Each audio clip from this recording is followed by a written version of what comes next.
All right. What? Hi to anyone who might be watching this. All right. To anybody who might be watching this, I just want to get on here and, guilt you into seeing my side of the story, because, I'm Vince. I won second place, still got on a beanie and a jacket inside, and I live in California, where about this time of day, it's not really that cool outside in California. At night it gets cool, but I need my beanie. So hit the like and subscribe button as the intro plays.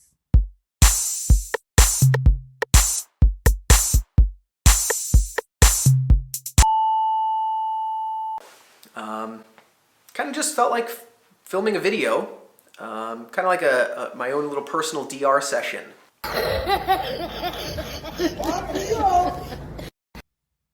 All right, Vince is back, and he said after a long time of, he had to get out that house and he had to prioritize Kelsey, and he had to decompress and to get his head on straight because he was in one of the hardest seasons of Big Brother.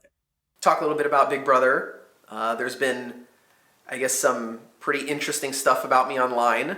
A lot not true, some true. And yeah, I don't know. I just kind of thought I would talk about some things. I think coming out of the house, I just wanted to prioritize talking to Kelsey.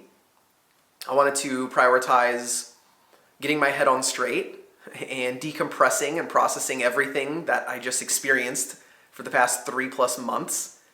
Before anything else, can we just agree that had to be one of the hardest seasons of Big Brother yet? Wrong. We must admit, he says. We must admit that. Well, it wasn't hard for us because we're viewers. So maybe hard for you because you kept on lying the entire season and unnecessary lies. Because Big Brother is a game about lying and deception. But unnecessary lies you told, that's what made it harder for you, Vince. 3 nominees every week for 10 weeks straight. And the veto was used almost every single time. I think while there were 3 nominees, the veto was used every time except maybe once. I think. And I talk shit in the game, just as everyone else did. But, one thing that I wanted to make sure I did was talk shit about game specific. Never make anything personal. There he go with his bullshit. I had like probably a 20-minute lead. And I just stood there. Blank. It just shut off. Nothing. Vinny is still traumatized by that final HOH competition where he lost to Ashley. He probably wakes up at night thinking about it. He probably wakes up screaming the right answer. Vinny, sorry, Vinny, get over it. That's what you really need to go to therapy over, because why did you not read that card over? Why didn't you? But I mean, it took Ashley a long time to say, hey, let me go reread this. And I don't know if I ever would have gotten that right because it just wasn't clicking. I don't know. It just didn't make sense. I don't know. It wasn't clicking for me. And on one end, I thought maybe people could see how much I struggle and I could be vulnerable. And I hoped that would maybe resonate with some people. I don't give a damn. But to be honest, I feel like I went so far on the other end with so many things. I just went to the extreme in so many ways on the show. From what I could tell, there was a lot of people that wanted to root for me and were rooting for me in the beginning of the show. I'm rooting for everybody black. But as time went on, they were just like, all right, man, like, get your shit together. Like, okay, we get it. Come on, dude. Like, come on. All right. And as time went on, they probably felt like even if they wanted to root for me, they couldn't. You got to go by noon today. Y'all just set it up. Y'all set it straight to the office. Yeah, we heard the dog. Because they viewed me as somebody throwing a pity party, or I was crying too much, or I started to lie too much, or I was emotionally cheating. I don't know. I became the person that people love to hate. It's just a crazy environment and a crazy social experiment, and everybody responds and reacts in different ways. And I obviously had a unique way of reacting to that environment. Every thought in my brain, every emotion I felt was just amplified times a billion. It was all or nothing. Life. But y'all, let's not get it twisted. Vince is still out here in these streets manipulating us, the viewers. He's trying to make us feel sorry for him, make him feel like, oh, Vinny, you're not a bad guy. You're actually a good guy. You're just playing a game, which he was just playing a game. But again, it was the unnecessary lies, like lie for the game. And then, he doesn't like the perception of him outside of the house.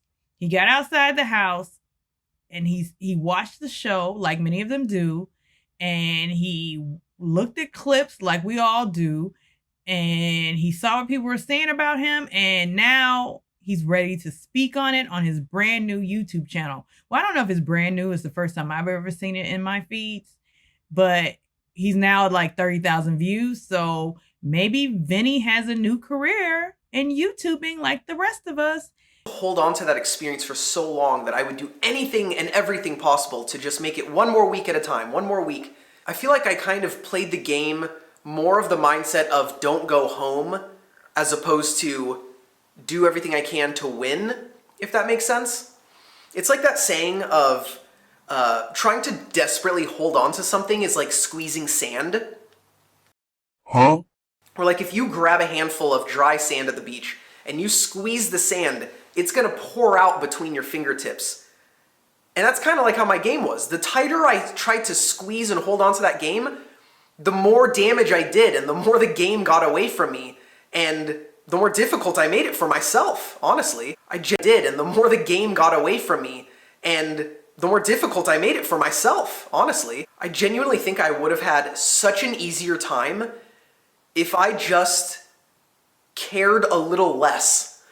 This really is Vinny's diary room entry, because it's like, why are you explaining to us that the game kind of got away from you the more you played, the harder you played? We all saw what you were doing. We all saw the errors that you were making throughout the game. We know what you were doing, Vinny. We know that you made many mistakes, and the real mistake was trying to be everything to everybody, trying to tell everybody what they wanted to hear and lying unnecessarily. That's what lost you the game, because you did not think about managing the jury until it was too late. It was too late, and you got all the possible allies out of the house. You got Lauren, who could have been a vote for you, out. You messed with Keanu so many times. Enough was enough, Vinny. Which I could not get myself to do. I cared more about winning that game than anything in my life, which is crazy. It might sound kind of funny to hear, but he mentioned that, this was the most he's ever cared about anything in his life, playing Big Brother. Well, maybe that's your passion, Vinny. Maybe your passion is gaming. Maybe you should have a game show business or an escape room business, because this is right up your alley. This is what you're passionate about. You've been looking for passion, because you mentioned on the show many times that you were never really passionate or good at anything. Yes, man. You're going to have to start all over again. You're going to have to start from scratch. Well, you didn't win, but you could have won if you weren't lying so much, if you weren't just doing yourself a disservice by making promises to these people. But Vinny, I think I have found your calling. By the way, I am good at finding out what people are good at. So if y'all want some consulting, consult with me. Any artists out there want to be an artist and want to stay a star, come to Death Row. I actually helped one of the subscribers with a PI case. That's my calling, I think, helping people out, helping them figure out what they need to be doing, except for myself. I'm not good at it for myself.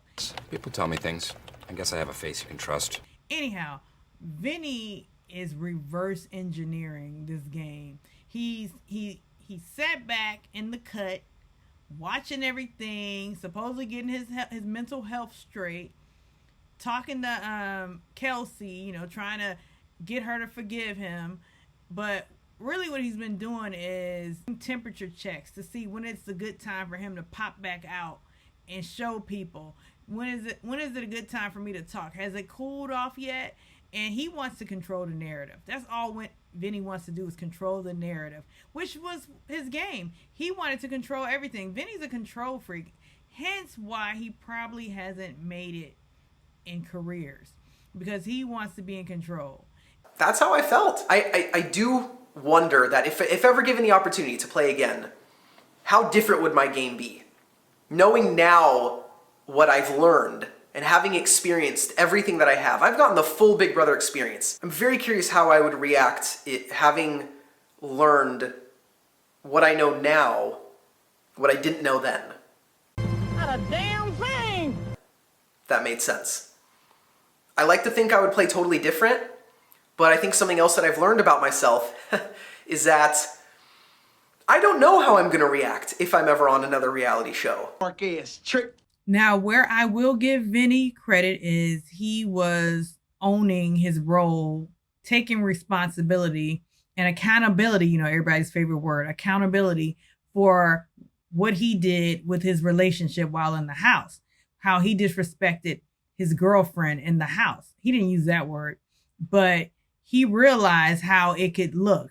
Because while he's in it, he didn't think he was doing anything wrong. I don't know how you couldn't think you were doing anything wrong by laying in the bed and trying to, cuddle with Morgan. I don't know how you didn't see that as wrong in the moment, but now he's owning it. And I think if anything, he's really just talking to Kelsey. Because again, this is like his journal entry. Vinny is talking like he is entering into a diary. Only thing missing is, dear diary, while in the house, I cried like a bitch. Dear diary, I hugged some girl, this tall girl with curly hair, every day. I gave her inappropriate hugs on my girlfriend. At least he's owning it. Owning it. I will give him that. He's owning this. How could you be that stupid? How could you not see it? And to that I could only say, well, you'd be surprised. I can be that stupid, I guess. I don't know. In hindsight, can I see how that's disrespectful to having a girlfriend? Yes, 100%. And I'm sorry for that. And to be honest, that's on me. 100,000%. That is on me because I'm the one who set the boundaries. I was the one who was in a relationship. I was the one who said, this is normal. And it helped me mentally in that house. But outside, I could see that not being respectful to having a girlfriend. And I should have been extra cautious. But the fact of the matter is I wasn't. I needed that level of comfort. I had somebody in the house who was providing me with that, and was an incredible game player and friend, and I knew she was going to be a force to be reckoned with. I knew she was going to start winning all types of competitions, and it would help keep me safe. It's gameplay, and it's also human, but I was just seeking that, and I needed that, and that's all I can say about that. I never would have wanted to embarrass anyone, not my girlfriend, not my family, not myself, of course, but definitely not Kelsey, because she didn't sign up for the show, I did. And then, of course, a lot of public scrutiny as well. I never viewed myself as coming out of there as a villain by any means. I never had the intention to hurt anybody outside in my normal life. And even if I didn't have the intention, I'm not okay with hurting people, even if I didn't mean to, because I still hurt people, and that's not okay. And that's something that I feel really, really bad about. And that's something I have to live with. As far as probably the more common question that everybody is asking me is, what is my relationship like? Kelsey and I have talked everything out. We have talked about everything and anything possible. And we're currently taking time to process everything individually and, figure out what things look like after that. But something that I appreciate about her is that she had the respect for me to be the first person that I see when I leave finale night, and to stick around and have those conversations with me. When she could have left and could have never spoken to me again and thought that, whatever her perspective was the, end of the line for me. That's what she could have done. That's what a lot of people might have done. She was there to, first, above everything else, make sure that I was okay mentally coming out of there, knowing the backlash that I was going to be receiving. But at the same time, she has enough respect for herself to take her own independent time and figure out what she wants. We gotta break up. And to process her own experience individually. And I respect that too. It wouldn't. So that's all on me. And I understand the way that it looked. And my finale questions, I could have done such a better job with those. Oh, boo-hoo. Yeah, that's kind of where I'm at. Big Brother's an incredible experience. It's an incredible show. I'm still the biggest fan. I'm an even bigger fan now than I was before. And the producers are incredible, and they take such good care of you, but you're in a pressure cooker environment where it's designed to see if you crack. And I cracked a few times. I think people might have noticed. That's all I got.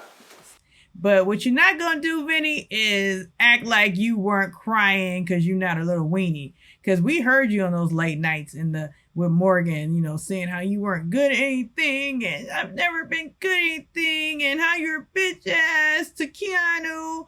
You know, that was real. You can't really make that up, because if you made that up, Vinny, you are a superb actor. But you know what? This is probably my last video on the subject, maybe, possibly, who knows. But drop into the comments and tell me your thoughts on this video that Vinny posted. Like and subscribe.